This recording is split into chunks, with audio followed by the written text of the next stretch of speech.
J'entends souvent des femmes me dire: «Mais au fond, être au potentiel, ça veut dire quoi?» Ou encore: «Je peux pas être au potentiel, je suis pas plus intelligente que les autres. J'ai pas fait de grandes études et puis, je doute énormément de moi.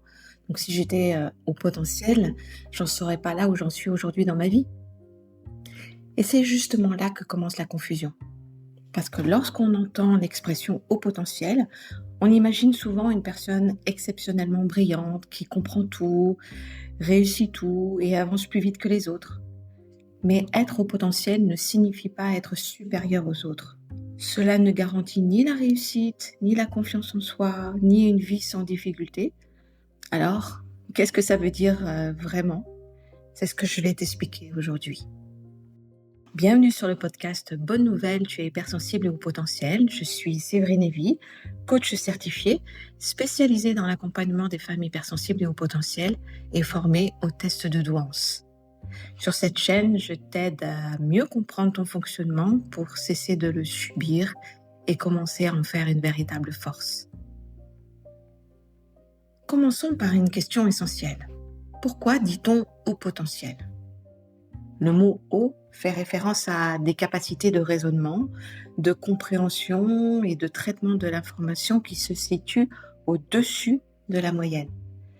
Mais cela ne veut pas dire être supérieur aux autres. Cela ne veut pas dire être plus compétent dans tous les domaines, avoir toujours raison ou réussir tout ce que l'on entreprend. Et pourquoi utilise-t-on le mot au potentiel ?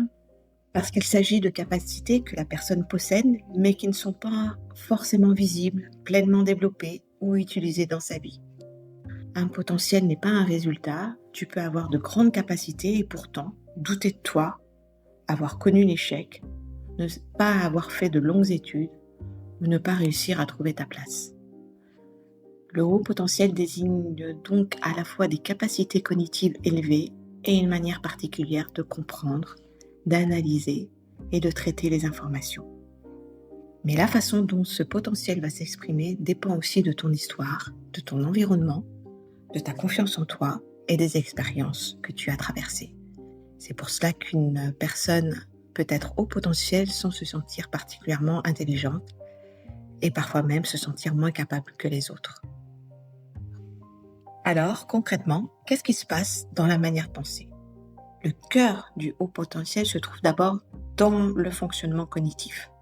Cela concerne notamment la manière dont tu comprends, tu analyses, tu raisonnes, tu mémorises, associes les informations et résous les problèmes. Une personne à haut potentiel peut comprendre rapidement certains concepts, repérer des liens que les autres ne voient pas immédiatement, détecter des incohérences ou saisir la logique globale d'une situation.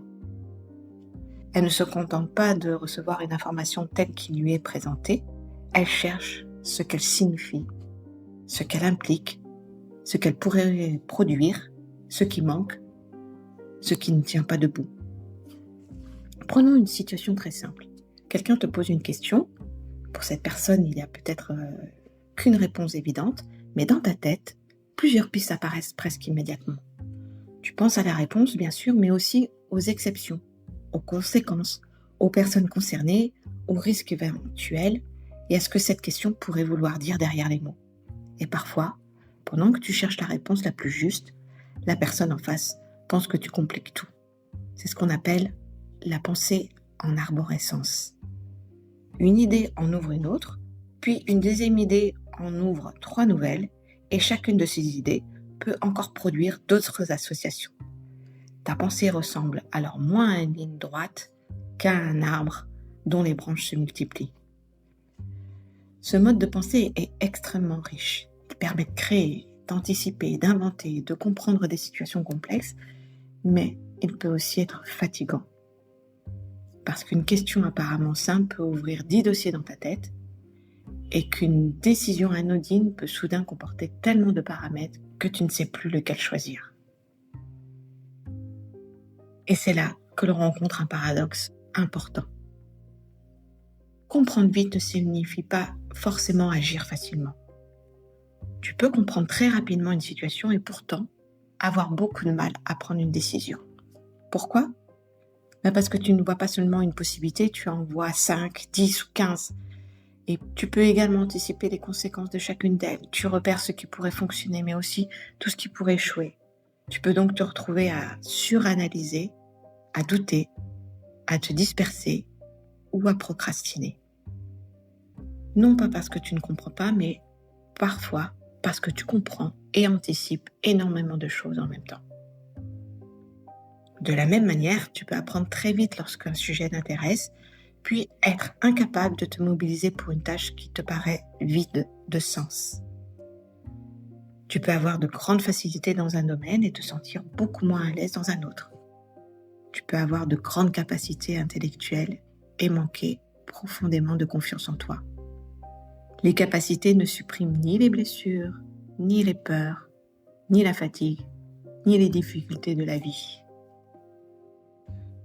Mais le haut potentiel ne concerne pas uniquement cette manière de réfléchir. Pour rendre ce fonctionnement plus facile à comprendre, je vais le regrouper ici autour de 5 grandes dimensions. Elles ne reprennent pas toutes les caractéristiques du haut potentiel, mais elles permettent d'en comprendre les manifestations principales. Elles ne s'expriment pas non plus de la même intensité chez chaque personne. Ok ? Donc, la première dimension, c'est la dimension cognitive. C'est précisément celle que nous venons d'explorer à travers la rapidité de compréhension, les associations d'idées, la poussée en arborescence et la capacité à percevoir rapidement la complexité d'une situation.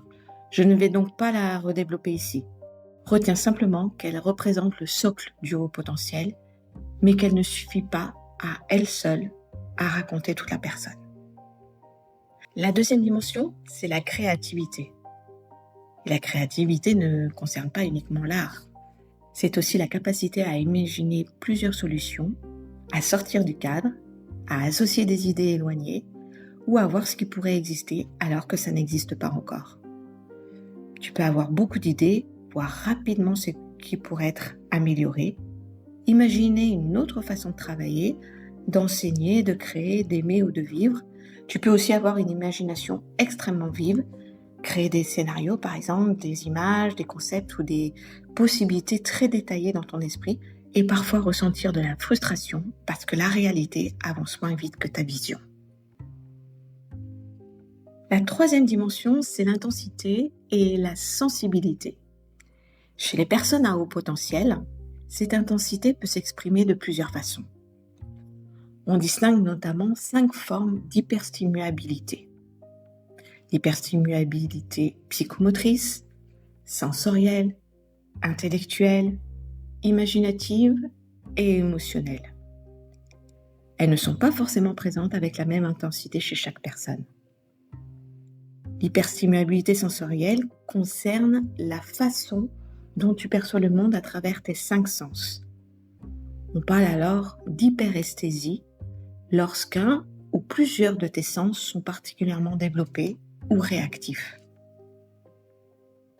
Tu peux être sensible au bruit, aux voix, à certaines musiques ou aux sons répétitifs. Tu peux être gêné par la lumière trop forte, remarquer immédiatement certains détails visuels ou être profondément touché par une couleur, un paysage ou une œuvre d'art. Chez certaines personnes, ce sont les odeurs qui sont particulièrement présentes.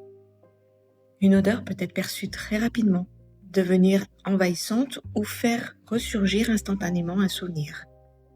Chez d'autres, ce sera davantage le goût, le toucher, certaines matières, les étiquettes des vêtements, un contact sur la peau ou une variation de température. Mais toutes les personnes à haut potentiel ne vivent pas les 5 hyperesthésies de la même manière.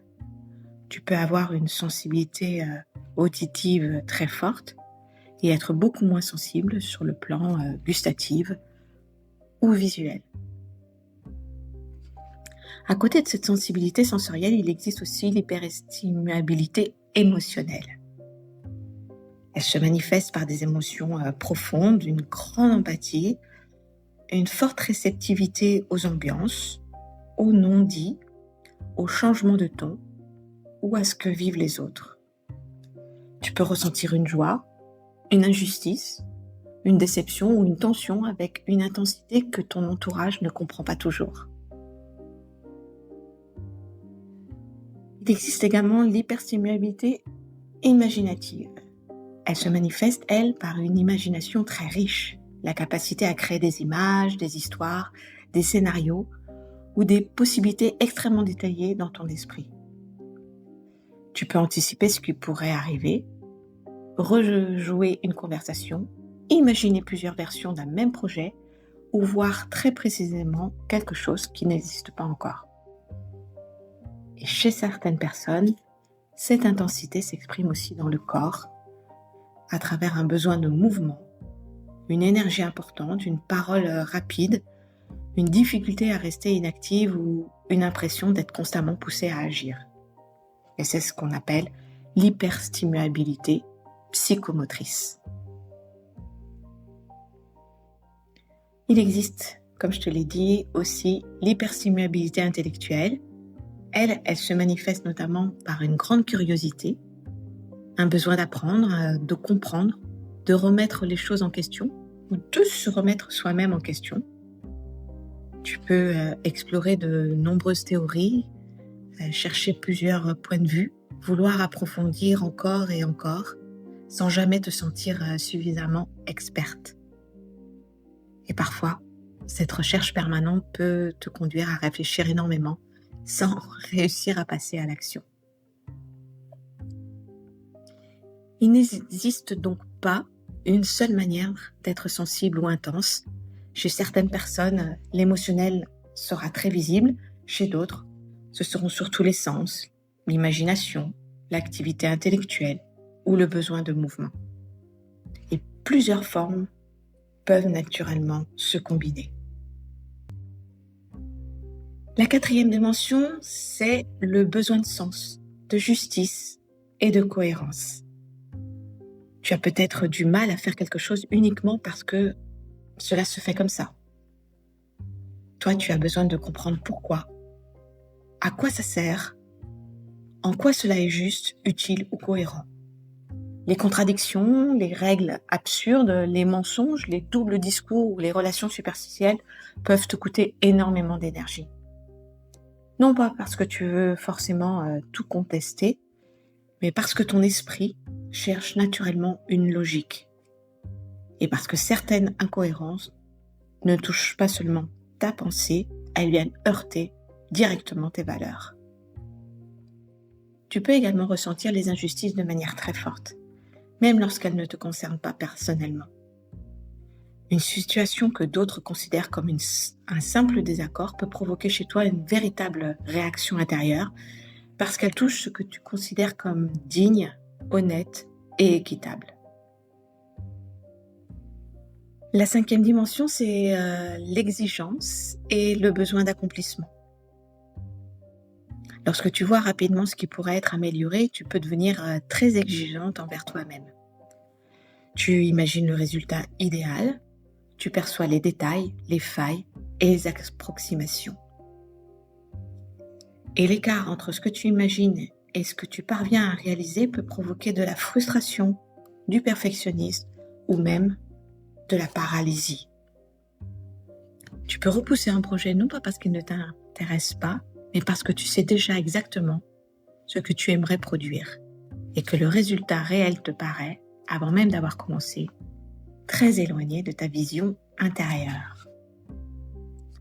Tu peux également ressentir un besoin profond de créer, de transmettre, d'aider ou de contribuer à quelque chose qui a du sens pour toi. Pas forcément accomplir une mission spectaculaire, mais ressentir que tu n'es pas simplement là pour exécuter, fonctionner ou t'adapter. Que tes capacités doivent pouvoir servir quelque chose qui compte réellement pour toi. Et il y a une autre chose essentielle à comprendre, il n'existe pas seulement un seul profil de personne à haut potentiel. Deux personnes à haut potentiel peuvent être extrêmement différentes. L'une peut être très ambitieuse, visible et sûre d'elle, et une autre peut être discrète, inhibée et persuadée qu'elle n'a aucun talent. Une autre, enfin, peut avoir très bien réussi professionnellement, mais se sentir complètement perdue dans ses relations. Parce que le haut potentiel ne raconte pas ta personnalité, Il ne raconte pas ton enfance, tes expériences, tes blessures, ton niveau de confiance, ton environnement, ni les rencontres que tu as faites. Il décrit une partie de ton fonctionnement, pas la totalité de ton identité. C'est aussi pour ça qu'une liste trouvée sur Internet ne suffit pas à déterminer si tu es au potentiel ou pas. Tu peux te reconnaître dans certains signes sans savoir ce qui relève réellement du haut potentiel, de ta sensibilité, de ton anxiété, de ton hypervigilance, de ta créativité et de ton histoire personnelle. L'enjeu n'est donc pas seulement d'additionner des caractéristiques, il est de comprendre comment elles s'organisent chez toi, comment elles interagissent et ce qu'elles produisent concrètement dans ta vie. Alors, qu'est-ce que cette compréhension peut réellement changer ? Découvrir son haut potentiel n'est pas une médaille, c'est pas une maladie, ce n'est pas une excuse, cela ne sert pas à se sentir meilleur que les autres, ni à expliquer toute sa vie par une seule étiquette. Cela peut cependant t'aider à comprendre pourquoi tu te sens parfois en décalage, pourquoi tu as besoin de profondeur, de liberté, de stimulation ou de sens. Pourquoi tu peux comprendre très vite, mais avoir du mal à passer à l'action. Pourquoi tu peux être extrêmement compétente et pourtant douter encore de ta valeur. Pourquoi les autres peuvent voir en toi des capacités que tu ne parviens même pas toi-même à reconnaître. La question n'est donc pas uniquement « est-ce que je suis au potentiel ?» Elle devient également « comment fonctionne mon haut potentiel ? Comment s'explique-t-il dans ma vie ? Qu'est-ce qui lui permettrait de se déployer ? Comment pourrais-je en faire une force pour vivre une vie qui me ressemble vraiment ? Et qu'est-ce qui, jusqu'à aujourd'hui, l'a empêché de prendre sa véritable place ? Pour t'aider à aller plus loin, j'ai créé le guide intitulé « Qui sont les hypersensibles et les hauts potentiels ?» Il t'aidera à mieux comprendre ces fonctionnements, à remettre en question certaines fausses croyances que tu as peut-être sur toi-même et à identifier plus clairement tes qualités, tes valeurs, tes forces et tes zones de génie. Tu trouveras le lien sous cette capsule ou dans la description de ce podcast. Peut-être que depuis le début de cette capsule, quelque chose résonne profondément en toi. Tu te reconnais dans cette pensée rapide, associative ou foisonnante, dans ce besoin de comprendre, de créer ou de donner de sens, dans cette intensité que tu ressens mais que les autres ne comprennent pas toujours, dans ce décalage entre les capacités qu'ils semblent percevoir en toi et les doutes que tu ressens intérieurement. Mais au fond de toi, tu ne sais pas si ça correspond réellement à un haut potentiel. Du coup, je te propose de passer avec moi le test de douance afin d'aller au-delà des impressions, des listes de caractéristiques ou des contenus vus sur Internet. Cette démarche te permettra d'explorer ton fonctionnement de manière globale. Voilà, ta pensée, ta créativité, tes émotions et tes sensibilités, ton rapport au sens aussi, tes valeurs, ton exigence, ta manière d'être en relation et puis tes zones de génie. L'objectif est de t'apporter un éclairage clair et approfondi sur ton fonctionnement et de déterminer si oui ou non tu es au potentiel. Encore une fois, tu trouveras toutes les informations sous cette capsule ou en description de cette chaîne. Et n'oublie jamais, ton potentiel ne se mesure pas uniquement à ce que tu as déjà accompli. Il se retrouve aussi dans cette manière singulière de comprendre, de créer, de ressentir et de voir ce qui pourrait devenir possible. Tu n'as pas besoin de devenir quelqu'un d'autre pour être à ta place. Tu as surtout besoin de mieux comprendre qui tu es déjà. Au plaisir de te retrouver à travers mon guide, le test de douance ou une prochaine capsule. Je te dis à très vite. Je te souhaite une très très belle journée, une très belle soirée. À tout bientôt, Séverine.